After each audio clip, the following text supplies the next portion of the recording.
Welcome back to the Deep Dive, where we like to take your sources and really get to the good stuff. You sent us a transcript this time about tackling debt and making better financial decisions, and I gotta say, this speaker, um, well, let's just say he doesn't hold back. He's definitely got a strong personality, and that makes it even more interesting to dissect his approach because what we're dealing with here goes beyond just practical tips. It's about the psychology of our finances, how our beliefs about money really influence all those decisions we make. Right. And one of the things that jumped out at me was this three-step plan he lays out for getting out of debt. He uses this word estancamento for the first step. And I'll be honest, I had to look that one up. Yeah, it's not your everyday financial jargon, but it's actually a very powerful metaphor. It translates to stopping the bleeding. Like using a tourniquet in an emergency situation, you have to immediately cut off all unnecessary spending to regain control of your finances, like a financial hemorrhage you're trying to stop. So it's like hitting the panic button and saying, okay, no more lattes for a while. Exactly. It's about damage control before you can even think about rebuilding. And that brings us to the second step, as stabilization, which is all about rest and recovery. You're living on a reduced budget and resisting the urge to fall back into those old spending habits, the ones that got you into trouble in the first place. So basically hitting the reset button on your lifestyle and building a solid foundation. Exactly. It's like creating a stable base camp before you start climbing that mountain of financial freedom. And then comes the final stage, traction. This is where you shift gears and focus on increasing income, exploring new revenue streams, building that momentum towards financial stability. It's interesting how he frames it as a journey with these distinct phases. It kind of makes tackling debt seem less overwhelming, like it's a process you can actually manage. I think that's the point, to give people hope and a roadmap to follow. And speaking of journeys, he also talks about this idea of good debt versus bad debt, which I know can be a bit controversial. Yeah. Is there really such a thing as good debt? Yeah. Seems like all debt is bad debt when you're the one paying interest. Well, he makes a distinction between what he calls consumption debt and leverage debt. Consumption debt is the kind that makes you poor. Those credit card purchases for things you don't really need, or loans for things that lose value quickly, like that impulse buy that seemed like a good idea at the time. So basically spending money you don't have on things you don't really need. Precisely. Now, leverage debt, on the other hand, is used strategically to create wealth. It's about investing in a business or a property that will generate future income.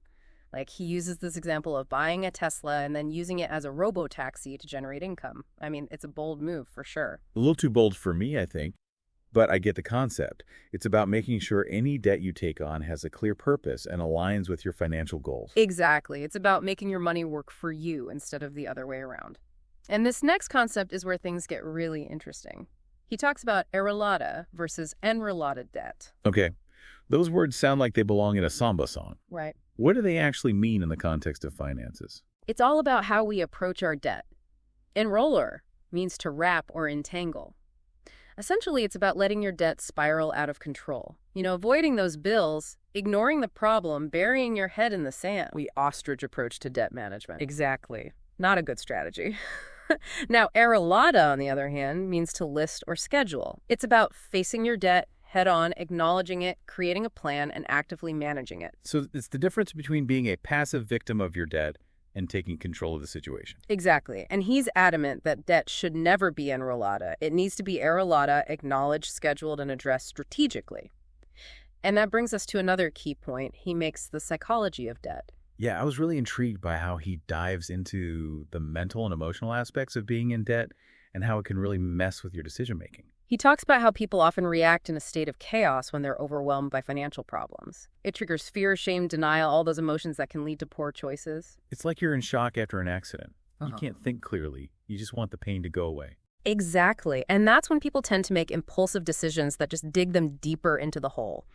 He says it's crucial to recognize how your emotional state is affecting your judgment and try to find a way to calm down and assess the situation before you make any big moves. So step one, breathe. Exactly, breathe. And then start thinking strategically about how to tackle the problem. He also emphasizes that our past experiences and beliefs about money can really sabotage our efforts to get ahead. Those deeply ingrained messages we received about money growing up, or those negative experiences that shaped our views, all those things can create these unconscious patterns that keep us stuck. So it's not just about learning new financial strategies. It's also about understanding ourselves and those deep seated beliefs that are driving our behaviors. Exactly. It's like shining a light on those hitter scripts that are running in the background and then rewriting them to create a more empowering story. But get ready for this. He introduces this concept of sacando dinero de futuro. And I have to admit, my mind went to time travel and alternate dimensions when I first heard that. Yeah, it's a pretty wild concept. It basically means borrowing from your future success to invest in yourself today. It's about having such a strong vision for your future that you're willing to make sacrifices in the present to achieve it. So you're basically betting on yourself and your ability to create that future you envision. Exactly. And he uses this example of a farmer who secures a buyer for his future crop before it's even planted. It's about having that unwavering belief in your ability to create value and generate income down the line. That takes a lot of guts and confidence. I'm not sure I could pull that off. But I see what he's getting at. It's about having a solid plan, trusting your instincts, and being willing to take calculated risks to make that vision a reality. Exactly. It's about understanding that sometimes you have to invest in yourself and your dreams, even if it means making some sacrifices in the short term. I'm starting to see a pattern here. This guy's all about challenging conventional thinking and pushing boundaries. He's not afraid to make people uncomfortable. He's definitely a disruptor. And that's what makes this deep dive so fascinating. He's forcing us to question everything we thought we knew about money and to consider new possibilities. It's intimidating, but also exciting. It's like he's saying, don't just play the game, change the rules. Exactly. He wants us to become the architects of our own financial destinies. I'm definitely intrigued to hear more about his overall philosophy and how he sees the path to financial freedom. Well, then let's keep diving. We'll unpack his core principles, his views on wealth creation, and what he believes it truly takes to achieve lasting financial success. Sounds good. I'm ready for more. Welcome back to the deep dive. We're picking up right where we left off, digging into this entrepreneur's unique take on debt financial decisions and achieving that elusive financial freedom. I'm ready for more unconventional wisdom. In part one, what really struck me was his emphasis on mindset. It's not just about learning practical strategies. It's about shifting your entire perspective on money. Exactly. He talks about breaking free from this scarcity mindset, that feeling of never having enough, and embracing what he calls an abundance mindset, believing that there are unlimited opportunities to create wealth out there. So it's about shifting from this fear-based approach where you're constantly worried about not having enough to a more positive outlook where you see potential and growth everywhere. Right. It's about recognizing that you have the power to create the financial future you desire. He uses this phrase, capacity for generating wealth. It's not about how much money you have right now, but about your potential to create more. So it's more about developing that wealth-building mentality, focusing on growth and opportunities rather than limitations. Exactly. He challenges us to ask ourselves, are my actions aligned with a wealthy mindset? Am I playing it safe, or am I taking bold steps towards my financial goals? Right. Like he tells that story about hesitating to buy a property at a great price because he was too focused on saving money instead of seeing the bigger picture of the potential for generating future income. Exactly. That story perfectly illustrates how our mindset can actually sabotage our success.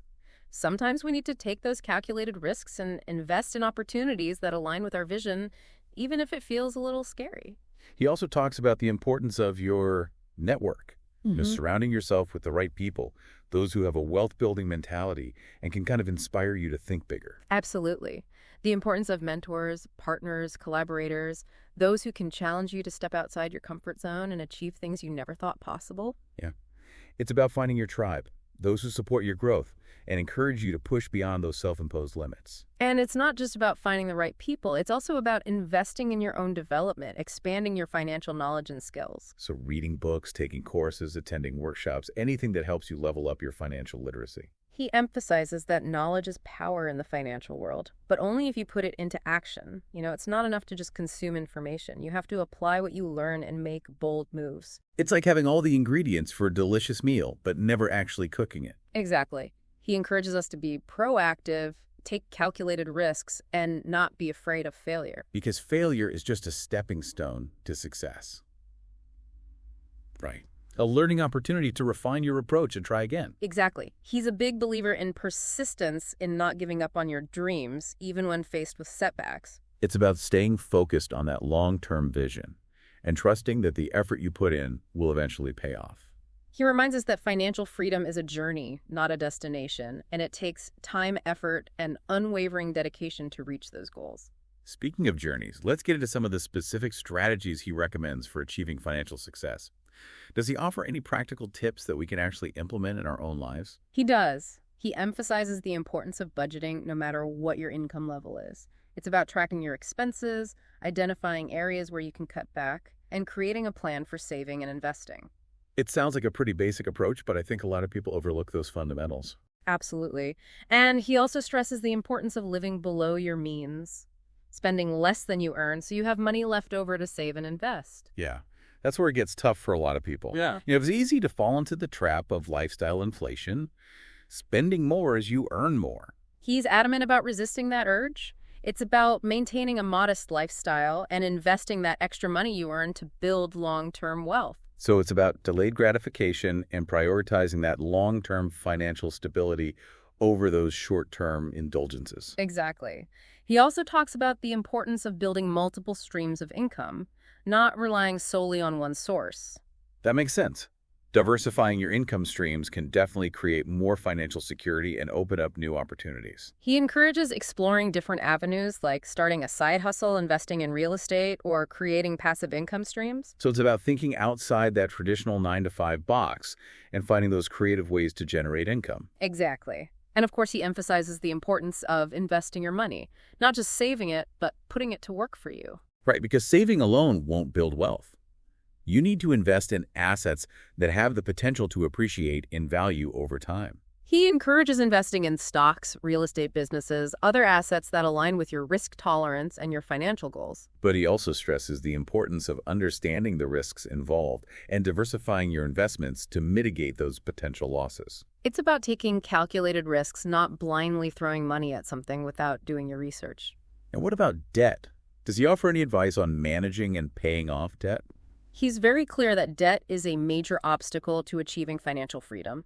He encourages creating a debt payoff plan, focusing on high-interest debt first, and considering strategies like debt consolidation or negotiating with creditors. So it's about being proactive and strategic in your approach to debt management rather than just letting it control your life. Exactly. And he also talks about the importance of being patient and consistent with your financial goals. Because financial success doesn't happen overnight. It requires dedication, discipline, and a long-term perspective. He reminds us that there are no shortcuts to building wealth. It's about consistent effort over time and staying focused on your goals even when things get tough. It sounds like he really understands that emotional roller coaster that comes with pursuing financial freedom and the importance of perseverance. He acknowledges those challenges and setbacks that inevitably come up, but he emphasizes the power of resilience, learning from mistakes, and never giving up on your vision. He also talks about the importance of giving back, using your financial resources to make a difference in the world. It's about aligning your financial success with your values and finding ways to contribute to causes you believe in. So it's not just about accumulating wealth for yourself, but also about using it to make a positive impact. He believes that true financial freedom encompasses both material wealth and that sense of purpose and fulfillment. What I'm gathering from this deep dive is that this entrepreneur's approach to success is very holistic. It's not just about numbers and strategies, but also about mindset, personal growth, and aligning your financial goals with your values. He's offering us a blueprint for transforming our relationship with money and creating a life of abundance and purpose.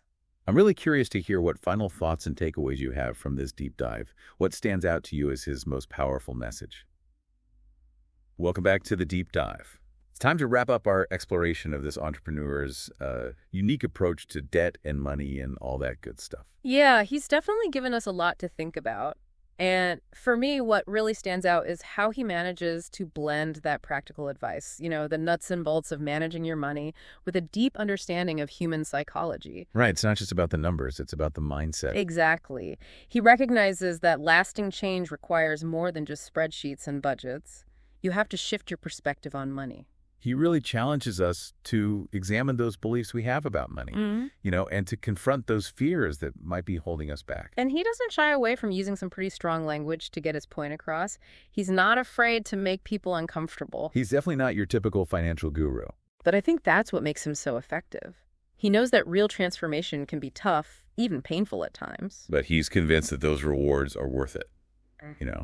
That freedom from debt and living a life of abundance, it's within reach for anyone who's willing to put in the work. His message is powerful because it's not just about getting rich. It's about aligning your finances with your values and creating a life that feels truly meaningful. He encourages us to think about the legacy we want to leave, not just the money we want to make. And that's something we don't hear often enough in the financial world. Right. It's about more than just the bottom line. He's also a big advocate for continuous learning, and surrounding yourself with people who support your growth. Yeah. He believes knowledge is power, but only if you use it. And having a supportive network can make all the difference. It's about finding mentors, joining communities, and constantly seeking out new information to keep you moving forward. So for our listeners out there, what's the biggest takeaway from this deep dive? What's one action you can take today to get closer to your financial goals? It doesn't have to be anything huge. Right. It could be something as simple as creating a budget or deciding to cut back on one unnecessary expense. Or maybe it's something a little bolder, like starting a side hustle or investing in a course to learn a new skill. The point is to take action. Even small steps taken consistently can lead to incredible results over time. This deep dive has really challenged me to rethink my own relationship with money and to dream bigger. And I think that's what this entrepreneur is all about. Empowering us to take control of our finances and create a life that truly reflects our values and our aspirations. That's a wrap on our exploration of debt decisions and the sacrifices we make to build a brighter financial future. Thanks for joining us, and we'll see you next time on The Deep Dive.